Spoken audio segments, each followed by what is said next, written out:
شرح نقایہ میں علامہ علی قاری نے ایک واقعہ نقل کیا ہے، اور فتاوی قاضی کے حوالے سے فتاوی شام جلد 2 میں بھی،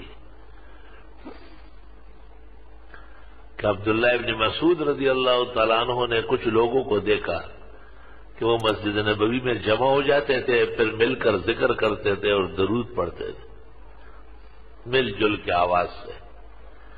عبداللہ ابن مسعود رضی اللہ تعالیٰ عنہ کو پتہ چلا جن کا مقام علم میں ابو بکر، عمر و عثمان کے برابر ہے۔ سعید بن المسیب کہتے ہیں میں نے ابو بکر، عمر، عثمان، علی 10 مبشرہ کے علوم کو چھانا، فوجدتها عند ابن ام عبد، سارے علوم عبداللہ بن مسعود کے پاس میں نے پالی۔ عبداللہ ابن عمر نے ایک مسئلے میں کوئی چھیڑ کی، حضرت عمر کو پتہ چلا تو سخت ڈانٹا اور کہا کہ عبداللہ ابن مسعود جب مسئلہ بیان کرے پھر ادھر ادھر کی باتیں مت کیا کرو، یہ تو بہت زیادہ اعتماد والا ہے۔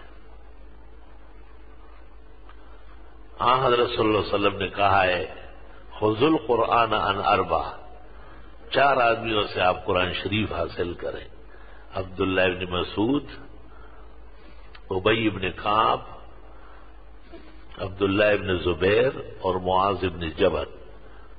ان میں عبداللہ ابن مسعود اول نمبر پر ہے۔ کوفہ جب آباد ہوا اور ہر طرف سے کوفہ اس طرح محل وقوع ہے کہ عرب و عجم کے تمام راستے وہیں سے گزرتے ہیں، تو کوفے کے لوگ آئے اور حضرت عمر سے کہا کہ ایسا ایک شخص دے دو جو تمام اسلام پر حاوی ہو اور تمام اعمال قرآن و سنت کے مطابق ہو اور وہ سب کو سمجھا سکتا ہو، کیونکہ کوفہ نے مرکزی حیثیت اختیار کی ہے۔ حضرت عمر رضی اللہ تعالیٰ عنہ نے بہت ہی ٹھنڈی آہ بھری اور فرمایا یہ سب باتیں جو تم کرتے ہو یہ تو ایسا لگتا ہے کہ عبداللہ ابن مسعود مانگ رہا، اتنا بڑا عالم، اتنا بڑا فقیہ، اتنا بڑا حافظ الحدیث، اتنا بڑا پیغمبر کی سنتوں کا ماہر، وہ تو عبداللہ ابن مسعود ہے۔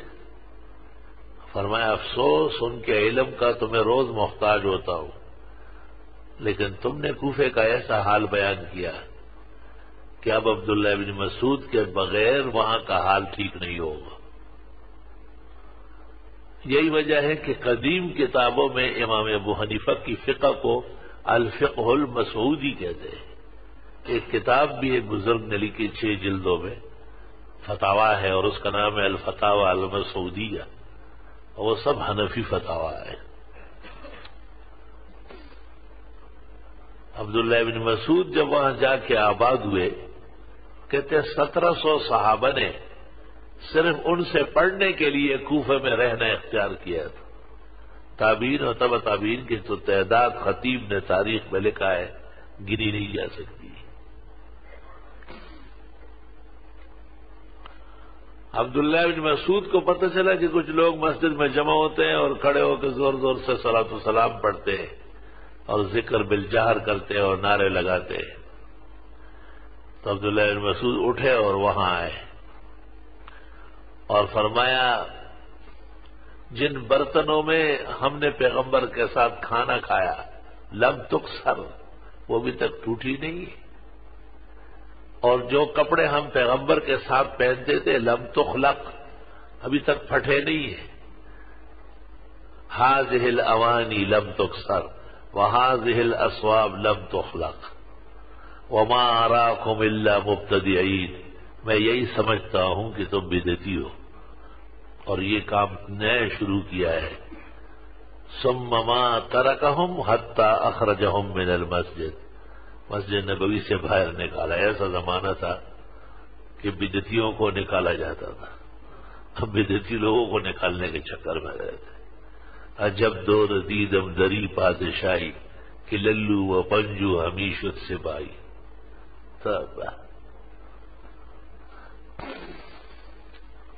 یا ایھا الذین آمنوا اتقوا اللہ اے ایمان والو اللہ تعالیٰ سے ڈرو، وکونوا مع الصادقین، اور سچوں کے ساتھ ہو جاؤ۔